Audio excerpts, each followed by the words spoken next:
Well, this is coming straight out of left field. It turns out that Nintendo wants to put price increases on the Nintendo Switch, the Nintendo Switch Lite, the Switch OLED, the accessories, the games, and also the amiibos for Canadians.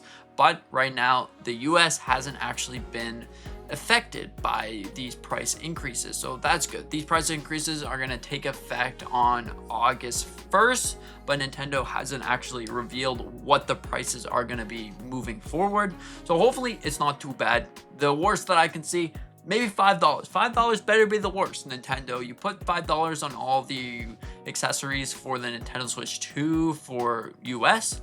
So maybe $5, because if you look at the website right now for Pokemon Legends ZA, you can see that that game right there is $85. So maybe Nintendo already took into account what the game's gonna be, or is this just the thing, okay, $85, you know what, we're gonna slap another $10 on there.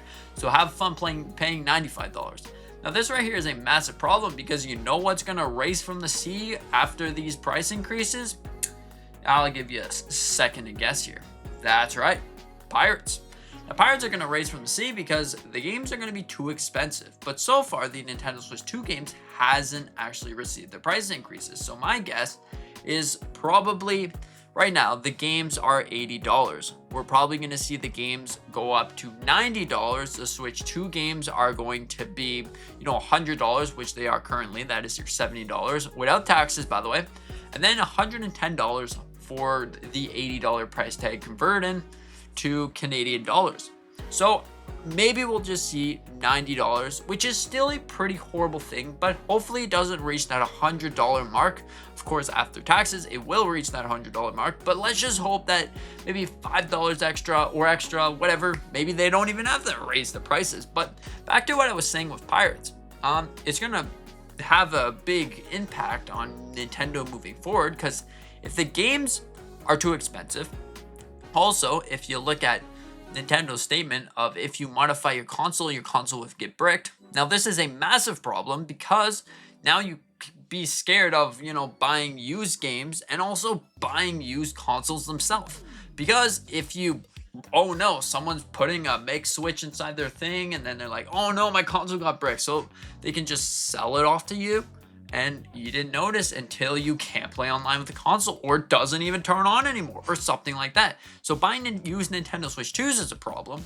Also, getting used Nintendo Switch games, not even Switch 2 games. Now, if you put this game on the Meg Switch or whatever that stupid thing was, you put it in, then, oh no, if there's two game IDs playing at the same time, they could brick you for that, or they can just ban you on the original Nintendo Switch because they didn't have the authority to actually ban you or brick the system.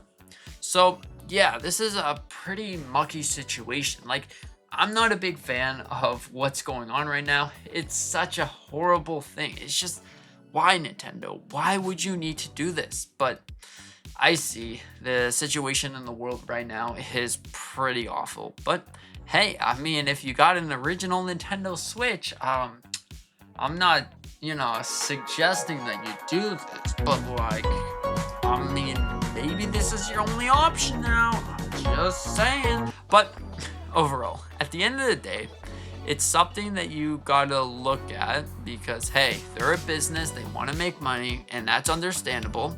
So maybe it's not going to be the worst thing in the world. I think that we're probably only going to be seeing a $5 increase on all the things. The amiibos will go up, whatever, 40% or whatever it was, American. So it would be $40, the amiibos. Also, the games themselves, maybe $5, because I'm looking at Pokemon Legends Z8. Usually the games for Switch should be $80, but that game for some reason is $85. So just maybe that's probably going to be the new price for that. The accessories will probably be seeing a $5 increase, or maybe a $10 increase. So a Pro Controller will be $90 or something like that. Then if you look at what else is there, the Nintendo Switch is currently $380. That will maybe go up to $400. And the Switch OLED, maybe $500, but then we're getting close to that Nintendo Switch 2. Yeah, overall, price increases kind of suck, and it's got me really upset. But anyways, thank you so much for watching. Hope that you enjoy. You probably didn't enjoy, but I hope you feel me out here. Price increases kind of suck. That being said, thanks for watching. See you on the next one.